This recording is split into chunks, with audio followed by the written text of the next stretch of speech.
E aí, pessoal?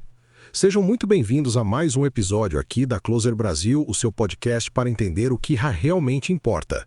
Hoje, a gente vai mergulhar numa história que parece saída de um roteiro de filme, mas é pura realidade da política brasileira. Imagina só, um senador que foi ministro de Bolsonaro pede ao ministro Alexandre de Moraes, do STF, para visitar o ex-presidente.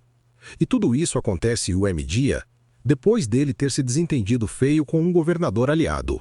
Que reviravolta, hein? Fica com a gente que essa trama é mais complexa do que parece. Mas antes de a gente desvendar esse quebra-cabeça, deixa eu colocar os pingos nos is. De um lado, temos Ciro Nogueira, senador pelo Piauí e uma figura política de peso, ex-ministro da Casa Civil no governo Bolsonaro. Ciro é conhecido por sua habilidade de articulação e por transitar bem nos bastidores do poder. Do outro, Jair Bolsonaro, o ex-presidente, que, como vocês sabem, está inelegível e enfrenta uma série de investigações delicadas que podem ter desdobramentos ainda maiores. E no meio dessa trama, o ministro Alexandre de Moraes, do Supremo Tribunal Federal, uma peça central em vários processos que envolvem o ex-presidente e que tem sido alvo de críticas e elogios, dependendo da perspectiva. Pois bem, aconteceu no dia 6 de novembro de 2023. Ciro Nogueira, formalmente, protocolou um pedido ao ministro Alexandre de Moraes. O objetivo: visitar o ex-presidente Jair Bolsonaro. A gente sabe que Bolsonaro, na época e ainda hoje, reside em Brasília, mas está sob uma série de restrições e investigações. Ele não estava preso em uma penitenciária, mas sim em sua residência, sob a mira da justiça.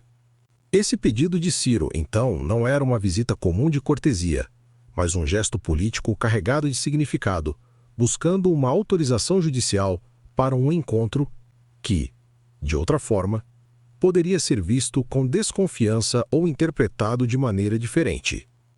E aí que a coisa fica realmente interessante. Essa solicitação de Ciro a Moraes veio apenas um dia depois de um bate-boca público, daqueles de lavar roupa suja em praça digital com o governador de Goiás, Ronaldo Caiado. Foi no X, o antigo. Caiado, que é do União Brasil e também um nome forte da direita, criticou Ciro Nogueira. O motivo: Caiado acusou o PP, partido de Ciro, de estar flertando com o governo Lula em Goiás. Ele se referia à flexibilidade do PP em buscar alianças locais com partidos da base lulista, uma prática comum na política brasileira, mas que, para Caiado, enfraquecia a oposição nacional e a lealdade a Bolsonaro. Ciro, claro, não deixou barato. Respondeu que o PP tinha autonomia para suas alianças estaduais e que ele, Ciro, era leal a Bolsonaro acima de tudo. Essa troca de farpas expôs rachaduras profundas na base de apoio do ex-presidente, mostrando que a direita brasileira está longe de ser um bloco monolítico e que as disputas por espaço e liderança são intensas. Vamos lembrar que, em novembro de 2023, Bolsonaro já estava inelegível, uma decisão do TSE que o impediu de disputar eleições por 8 anos. Além disso, ele já era alvo de inquéritos importantes, como o das joias sauditas, o da tentativa de golpe de 8 de janeiro e o da fraude em cartões de vacinação. Ou seja, um cenário de altíssima pressão judicial e política. Ciro Nogueira, que foi um dos principais articuladores políticos de Bolsonaro no Congresso e um de seus mais leais ministros, sabia bem disso e, ao fazer o pedido, reforçava essa percepção de cerco judicial. Até onde se sabe, o ministro Alexandre de Moraes não se manifestou publicamente sobre o deferimento ou não desse pedido de visita. E, convenhamos, o cenário não era de prisão em um presídio, mas sim de um ex-presidente sob intensa vigilância judicial em sua própria casa. O gesto de Ciro, portanto, ganha ainda mais contornos de uma declaração de fidelidade e de uma tentativa de manter a relevância política ao lado da figura de Bolsonaro, usando a própria estrutura do judiciário para isso. Olha só, o que podemos tirar dessa história? Primeiro, o pedido de visita de Ciro Nogueira não foi apenas um ato de solidariedade pessoal. Foi uma jogada política calculada. Em um momento em que a direita brasileira busca uma nova liderança para 2026 e se vê fragmentada, Ciro se posiciona como um dos defensores de Bolsonaro, o que ainda ressoa muito com a base mais radical. Isso pode ser uma forma de manter sua base eleitoral e seu peso político, especialmente pensando em futuras eleições e na rearticulação do bolsonarismo. Segundo, o embate com Caiado revela as tensões internas na direita. Existem diferentes visões sobre como a oposição deve se organizar e quem deve liderar esse movimento. Enquanto alguns, como Caiado, podem buscar uma linha mais independente ou pragmática, outros, como Ciro, defendem uma lealdade incondicional a Bolsonaro, mesmo que isso signifique confrontar aliados. Essa disputa por narrativas e por quem representa o verdadeiro bolsonarismo é crucial para os próximos anos.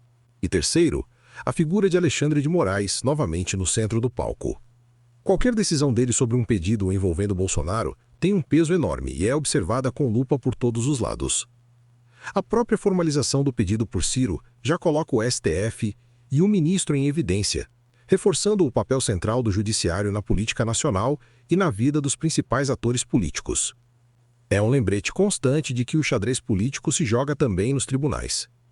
Em resumo, essa história de Ciro Nogueira pedindo para visitar Bolsonaro logo após uma briga pública com Caiado é um microcosmo da política brasileira atual, cheia de alianças complexas, lealdades testadas e um jogo de xadrez constante pelo poder e pela influência. Mostra como, mesmo fora da presidência, Bolsonaro continua sendo um polo de atração e de polarização, e como seus aliados precisam se posicionar nesse tabuleiro delicado, equilibrando pragmatismo e fidelidade para não perderem espaço.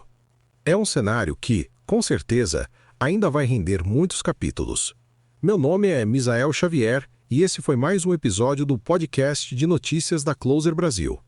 Se você chegou até aqui é porque realmente se importa com informação de qualidade. E é exatamente por isso que criamos este espaço, para quem não se contenta com manchetes superficiais e quer entender o que realmente está acontecendo no mundo. Aqui na Closer Brasil, nossa missão vai muito além de apenas informar. Todos os dias, mergulhamos fundo nos bastidores da política, da tecnologia, da economia e dos acontecimentos que estão moldando o nosso futuro. Trazemos análises exclusivas, contextos que você não encontra em outros lugares e uma visão completa dos fatos que realmente importam. Se você acredita que estar bem informado é fundamental para tomar melhores decisões e entender o mundo ao seu redor, este é o seu lugar. Com apenas 2 cliques, você pode se inscrever no canal e ativar o sininho das notificações. Assim, você nunca mais perde nossas análises profundas e fica sempre um passo à frente. Não deixe que as informações mais importantes passem despercebidas. Clique agora no botão de inscrever-se, ative as notificações e venha fazer parte da nossa comunidade de pessoas que, assim como você, querem decifrar o impacto real das notícias no futuro que estamos construindo juntos. Nos vemos no próximo episódio.